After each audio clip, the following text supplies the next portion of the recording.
जय हिंद, मैं प्रेरणा सिंह और आप देख रहे हैं लाइव अलर्ट। पश्चिम बंगाल में दूसरे फेज के लिए चुनाव प्रचार के लिए आखिरी 2 दिन बचे हैं। ऐसे में सभी सियासी पार्टियां अपने पूरा जोर लगा रही हैं। आज बंगाल में रैलियों का सुपर संडे है। बंगाल में आज एक बार फिर बीजेपी के चुनाव प्रचार की कमान पीएम मोदी के हाथों में होगी। पीएम मोदी आज उत्तर 24 परगना और हुगली में रैली को संबोधित करेंगे। वहीं शाम में कोलकाता में बीके पाल एवेन्यू से खन्ना क्रॉसिंग तक रोड शो करेंगे। वहीं गृह मंत्री अमित शाह नादिया और बारासात में बीजेपी के चुनाव प्रचार को धार देने वाले हैं, जबकि जेपी नड्डा पूर्व बर्धमान और साउथ कोलकाता में रोड शो करेंगे।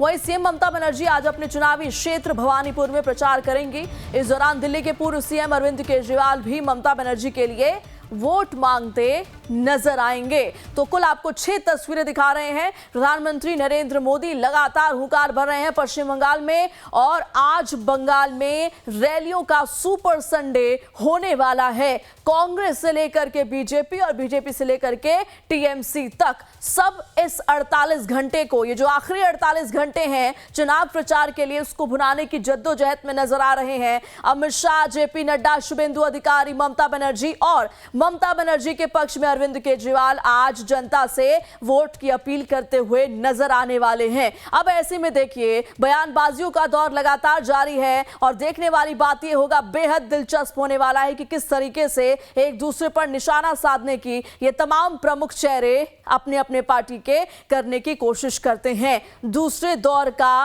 रण है, आखिरी 2 दिन 48 घंटे और तैयारी सभी पार्टियों की पूरी। तो अमित शाह नादिया और बारासात में रैली करेंगे और साथ ही साथ देखिए, आपको ये जो 6 तस्वीरें दिखा रहे हैं, ये महज कोई तस्वीरें नहीं है, लेकिन ये यही तस्वीरें तय करेंगी कि पश्चिम बंगाल का अगला भविष्य कौन होने वाला है। पश्चिम बंगाल के चुनावी रण में आज सियासी तापमान चरम पर पहुंचने वाला है, क्योंकि देश के प्रधानमंत्री नरेंद्र मोदी खुद मैदान में उतरकर चुनावी मोर्चा संभालेंगे। आज का दिन बीजेपी के लिए बेहद अहम माना जा रहा है, जहां पीएम मोदी एक के बाद एक 3 बड़े कार्यक्रमों के जरिए माहौल बनाने की कोशिश करेंगे। प्रधानमंत्री की पहली जनसभा नॉर्थ 24 परगना के बनगांव में होगी, जहां वो जनता को संबोधित करेंगे और पार्टी के पक्ष में माहौल बनाने की कोशिश करेंगे। इसके बाद दोपहर 3:30 पर आरामबाग में दूसरी रैली होगी, जो राजनीतिक रूप से काफी महत्वपूर्ण मानी जा रही है। वहीं कोलकाता में भव्य रोड शो होगा, जहां शाम 5:30 पर पीएम मोदी जनता के बीच शक्ति प्रदर्शन करेंगे। ऐसे में आज का दिन पश्चिम बंगाल की राजनीति के लिए बेहद निर्णायक साबित हो सकता है, जहां हर नजर इन रैलियों और रोड शो पर टिकी रहेगी। तो पीएम मोदी का बंगाल में धुआंधार प्रचार, पहली रैली, दूसरी rally, road show Bangaon, Arambagh, BK Pal avenue, ये देखिए पूरा आपको शेड्यूल बता रहे हैं आज का जो प्रधानमंत्री मोदी का रहने वाला है।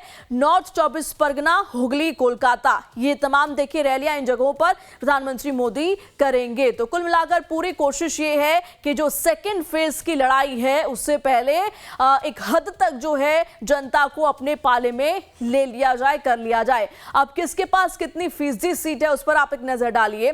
टीएमसी की बात करें, नॉर्थ 24 परगना में कुल सीट 33 है। यहां पर टीएमसी के पास 28 है और बीजेपी के खाते में 5 सीटें कुल हैं। 2021 के ये नतीजे हैं, जिसके हिसाब से ये पूरा डेटा हम आपको तैयार करके दिखा रहे हैं। और इसी तरीके से अलग अलग जगहों का जो ब्यौरा है लगातार हम आपको अपने रिपोर्ट्स के जरिए दिखाते आए हैं, क्योंकि ये जो पश्चिम बंगाल का रण है, ये महामुकाबला है जो कि तय करेगा कि क्या ममता दीदी एक बार फिर से काबिज होंगी या फिर बीजेपी इस बार खेला कर देगी। अब किसके पास कितनी फीसदी सीटें, हुगली की बात करें तो कुल सीट यहां पर 18 है और 2021 के नतीजे के हिसाब से टीएमसी के पास 16 सीटें हैं और बीजेपी के खाते में महज 2 सीट है। अब यहीं से तय करना होगा कि क्या बीजेपी अपने वोट परसेंट को बढ़ाने में कामयाब हो पाती है, कुछ सीटें खींच पाती है, या फिर कुछ बड़ा ही सरप्राइजिंग फैक्टर इस बार देखने को मिल सकता है। हालांकि देखिए, दीदी को हराना पश्चिम बंगाल में अपने ही गढ़ में कोई खेल नहीं है और ऐसे में बहुत मुश्किल मुकाबला इस बार का है। किसके पास कितनी फीसदी सीट, बंगाल में सेकंड फेज की लड़ाई, बीजेपी 12.67% सीटें हैं बीजेपी के पास पश्चिम बंगाल में, और टीएमसी का मार्जिन आप देखिए 86.61%। ज्यादा जानकारी के साथ दिल्ली से हमारे संवाददाता रजनीश सिन्हा जुड़ चुके हैं। रजनीश, देखिए इस बार खेला होबे या फिर इधर जो है कई अवैध घुसपैठ के मुद्दे उठाए गए और साथ ही साथ क्राइम को लेकर के कई बार हमने देखा कि बीजेपी कैसे प्रखर होकर नजर आई, ध्रुवीकरण का मुद्दा उठाया गया। किसका मुद्दा ग्राउंड जीरो पर काम करेगा और जो जनता, हम भीड़ देख रहे हैं जनता की, क्या ये भीड़ ईवीएम तक पहुंच पाएगी, ये इस वक्त बड़ा सवाल है। लेकिन रजनीश, 48 घंटे बचे हैं और चुनाव प्रचार का पूरा टाइट शेड्यूल तैयार है तमाम प्रमुख स्टार प्रचारकों का। देखिए प्रेरणा, ये 48 घंटे बहुत अहम है। दूसरे चरण का ये चुनाव है और दूसरे चरण का चुनाव उन इलाकों में है जो इलाका ममता बनर्जी का अभेद्य दुर्ग माना जाता है, वो किला जिसे ढा पाना बहुत मुश्किल होता है। और पिछले 5 साल में बीजेपी के लिए राजनीतिक प्रयोगशाला वाला क्षेत्र रहा है, क्योंकि यहाँ जो 142 सीट हैं, ममता बनर्जी ने पिछले बार 112 सीट यहाँ से ममता बनर्जी की पार्टी जीत पाई थी। और ऐसे में ममता बनर्जी का बहुत स्ट्रांग होल्ड इस पूरे इलाके में माना जाता है। ये जो पूरा साउथ कलकत्ता का इलाका है, ग्रेटर कोलकाता जिसे कहते हैं, अमूमन देश भर में जो ट्रेंड है, देखिए अर्बन जो वोटर्स होते हैं वो बीजेपी के साथ देखे जाते हैं, मगर कोलकाता, ये जो ग्रेटर कोलकाता का इलाका है, हुगली का इलाका है, नदिया का इलाका है, कोलकाता का इलाका है, भवानीपुर का इलाका है, यहाँ पर ममता बनर्जी का बहुत अच्छी उनकी पैठ है। तो ऐसे में उसे तोड़ पाना बहुत बड़ी चुनौती होगी बीजेपी के लिए। और इसीलिए बीजेपी ने लगातार वहां पर काम किया है पिछले 5 साल। और क्योंकि ज्यादातर सीटें वहां पर ऐसी भी हैं जो बांग्लादेश यानी बॉर्डर से लगती हुई, सरहद से लगती हुई सीटें हैं, और वहां पर भी जो आबादी है वो मुस्लिम पॉपुलेशन बहुत ज्यादा है और उनका इंक्लिनेशन ममता बनर्जी की तरफ पहले देखा गया है। तो बीजेपी ने पूरी कोशिश की है कि विकास को मुद्दा बनाना है, अपराध मुक्त बंगाल को मुद्दा बनाना है, रोजगार को मुद्दा बनाना है। और दीदी जो नारा दे रही हैं सेकंड फेज में, वो कह रही है बदलाव नहीं बदला चाहिए, यानी इस बार चेंज की बात नहीं रिवेंज की बात हम कर रहे हैं। एसआईआर को मुद्दा बना रही हैं, वोटर्स के नाम काटे जाने को मुद्दा बना रही हैं, केंद्र ने कैसे भेदभाव किया राज्य के साथ, इसका वो आरोप लगा रही है। दूसरी तरफ बीजेपी ये कह रही है कि एक बड़े बदलाव के साथ, बदलाव की बात बीजेपी कर रही है, बदलाव की बात ममता बनर्जी कर रही है। और आज सुपर संडे है, जिस तरीके से प्रधानमंत्री के 3 कार्यक्रम वहां पर होने हैं, नॉर्थ 24 परगना में वो होंगे, हुगली में होंगे, रोड शो उनका शाम में होना है। दूसरी तरफ रजनीश, इसी से जुड़ा एक छोटा सा सवाल मेरा ये भी, देखिए जो नॉर्थ 24 परगना है और जो हुगली है, दोनों में अगर 2021 के नतीजे के हिसाब से देखें तो काफी बड़ा मार्जिन गैप, जो डिफरेंस है वो टीएमसी और बीजेपी में दिखता है। तो इस बार देखने वाली बात यह होगी कि जब पीएम मोदी इन इलाकों में, इनके जिलों में जब चुनाव प्रचार करेंगे तो किस तरीके से जनता को साधने की कोशिश करते हैं, क्योंकि ये आसान नहीं होने वाला ये जो खाई है इसको पाटना। बिल्कुल, देखिए इसमें कोई दो मत नहीं है कि जो पिछला चुनाव हुआ था, जैसा मैंने आपको बताया कि 142 सीट में 112 सीट ममता बनर्जी जीत गई थी।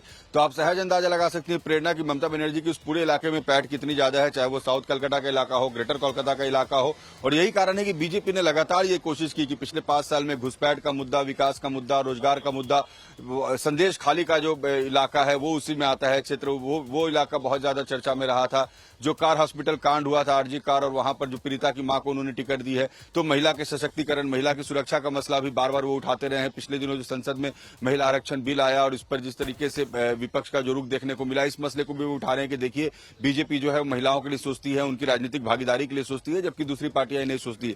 तो इन तमाम मुद्दों को लेकर तमाम जो पार्टी है वो बहुत उत्साहित है। और खास बात यह है कि पहले चरण में जिस तरीके से 93% के आसपास की जो पोलिंग हुई है, 93% के आसपास की पोलिंग प्रेरणा, इसने ज्यादा उत्साहित किया राजनीतिक दल को। अब सभी पार्टी की अपनी अपनी दावेदारी है कि जो वोटर्स इतनी बड़ी संख्या में बंगाल में निकले थे वो हमारे लिए निकले थे, यानी बीजेपी कहती है कि वो हमारे लिए निकले थे, टीएमसी करिए वो हमारे लिए निकले थे। और आज जिस तरीके से राहुल गांधी भी मैदान में उतरेंगे, वो भी चुनाव प्रचार करेंगे, अरविंद केजरीवाल ममता बनर्जी के साथ होंगे, तेजस्वी यादव बिहार से कोलकाता पहुंचे हुए हैं, वो भी वहां पर ममता बनर्जी के पक्ष में प्रचार कर रहे हैं, जो बॉर्डरिंग एरियाज हैं वहां पर।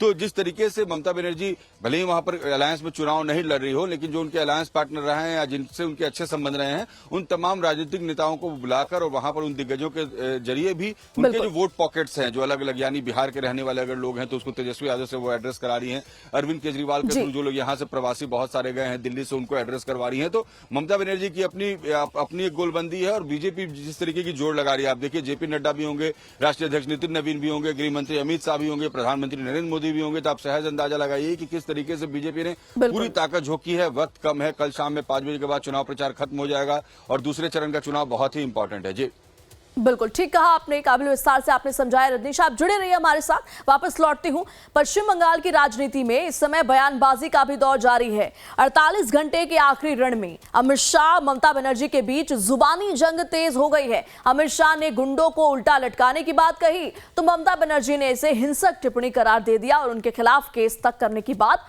कह डाली।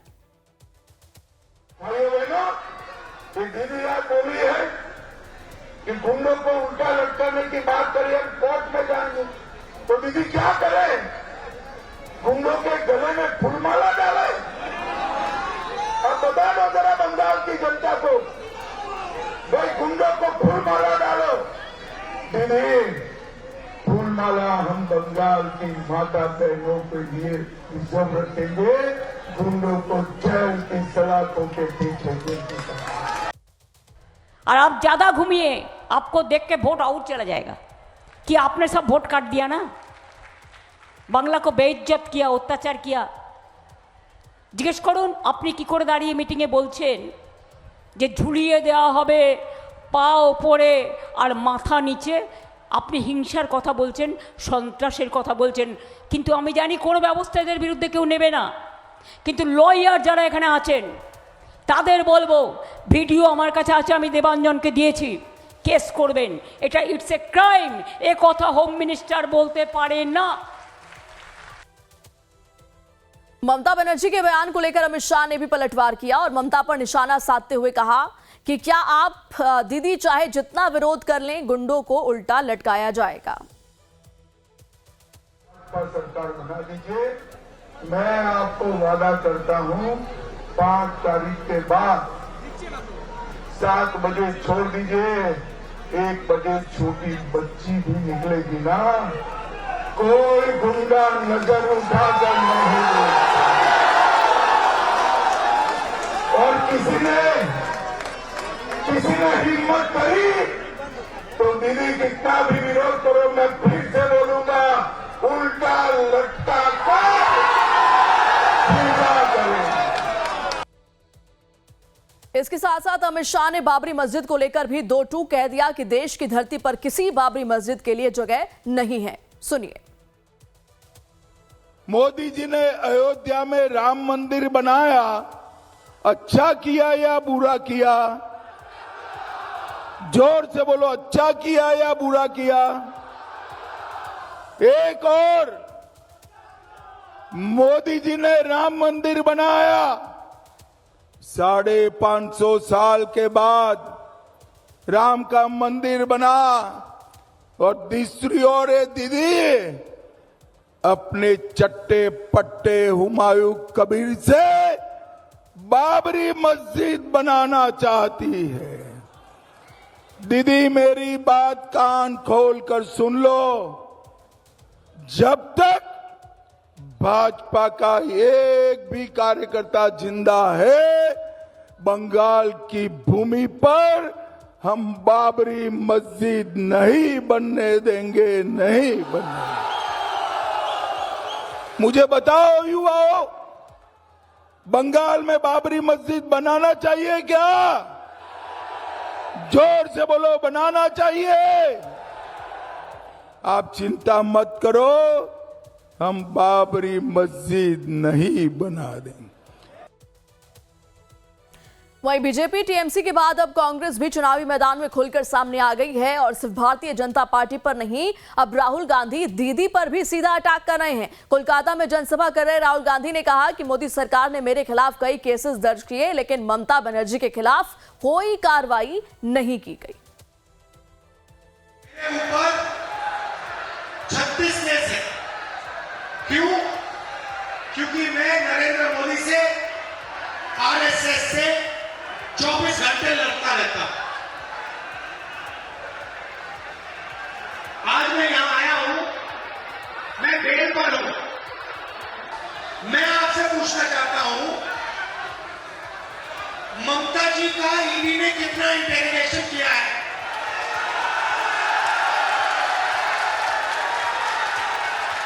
ये मुझे बताइए, बीजेपी ने ममता जी का घर क्यों नहीं दिया?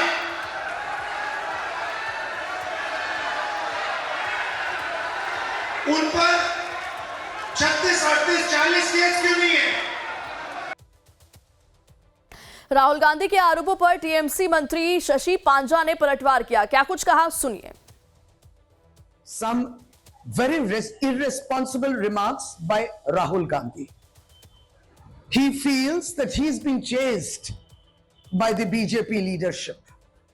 Is he even aware how the enforcement agencies, ED, CBI, has been continuously harassing the Trinamool Congress leadership?